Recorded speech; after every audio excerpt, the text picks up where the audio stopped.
ఇప్పుడు మామూలుగా ఇంట్లో మనం ఆ వాతావరణం చూసి మన ఇంట్లో ఎవరన్నా అంటే వింటూ ఉంటాం ఇండస్ట్రీలో ఒక గొప్ప దర్శకులు ఉంటే వాళ్ళ వారసులు కూడా ఆ బాటలో ట్రావెల్ చేయడానికి ఇష్టపడతారు దర్శకులు అవ్వడానికి ఆ! యాక్టర్లు ఉంటే ఆ అంతే. యాక్టింగ్ సైడ్ వెళ్ళడానికి మరి మీరు coming from that legacy Tripuraneni Maharathi garu ఇందాక కూడా మనం మాట్లాడుకున్నాం ద లెజెండరీ రైటర్ గొప్ప రచయిత సో ఆ బాటలో ఎందుకు ట్రావెల్ చేయాలని అనుకోలేదు మీరు అంటే అప్పుడు నేను రచయితగా నాన్నని చూస్తున్నాను. ఉమ్, రచయితగా లిమిటెడ్ ఎంత కష్టపడి రాసినా లిమిటెడ్ క్రెడిటే వస్తుంది రచయితకి. లిమిటెడ్ క్రెడిట్ ఇండస్ట్రీ లోపల ఆ రోజుల్లో అసలు ఇండస్ట్రీ లోపల తప్పితే పాటల రచయితకి ఉన్న క్రేజ్ కూడా ఉమ్, పాటల రచయితలు ఎందుకంటే పాటలు రేడియోలో వచ్చాయి.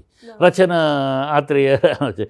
ఈ సినిమా మాటల రచయితకి స్క్రిప్ట్ కథా మాటల రచయితలకి రేడియో ప్రోగ్రాంలు కూడా ఏమి ఉండేవి కాదు. ఉమ్, ఏదో ఆ రోజులది పత్రికలో ఈనాటి ఈ వారపు ప్రముఖ గొప్ప డైలాగు, ఈ మంత్ గొప్ప డైలాగ్ ఇవి వచ్చేది తప్పితే మిగతా స్క్రిప్ట్ రైటర్ల గురించి అంత పెద్ద గుర్తింపు గుర్తింపు లేదు. ఉండేది కాదు. ఓకే. అది నాకేదో ఇది మనం రచయిత కన్నా రచయిత ఎలాగో మనలో ఉన్నాడు మనం డైరెక్టర్ అయితే ఉమ్, మన ఎక్స్పోజర్ అనేది ఉండేది. డైరెక్టర్కి అయితే ఆర్టిస్ట్కి అయితే ఇంకా ఎక్కువ. కానీ ఎందుకనో నాకు ఆ రోజుల్లో ఆర్టిస్టులు అంటే అన్నీ నా కంప్లీట్ సూపర్ నేను వేషాలు వేయచ్చు. కానీ ఎందుకనో నా మైండ్ అంతా ఆ డైరెక్షన్ మీదే ఉండేది. డైరెక్షన్ మీద ఏదో చెయ్యొచ్చు, ఆ డైరెక్టర్గా ఏదో సంథింగ్ చెయ్యొచ్చు, స్పెషల్ అంటే నా దృష్టిలో సామాజికంగా ఆ రోజుల్లో వచ్చేసిన నేను పనిచేసిన గోల్డెన్ ఎరా పీరియడ్ అన్నీ ఏ సినిమా చూసినా క్రైమ్ సినిమాలో ఒక పక్క వస్తున్నా సామాజిక స్పృహతో కూడిన ఇదా లోకంలో అని మా నాన్న మేము తీసిన దేశంలో కాలం ఇలా సామాజిక స్పృహతో కూడిన సినిమాలు వచ్చాయి.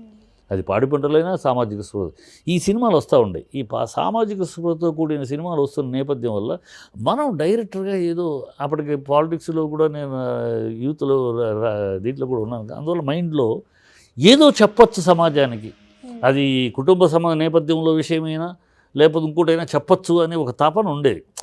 అది ఆ తర్వాత చాలా తప్పు అని తర్వాత తెలిసిందన్నమాట. తప్పని తెలుసుకున్నారా అయితే?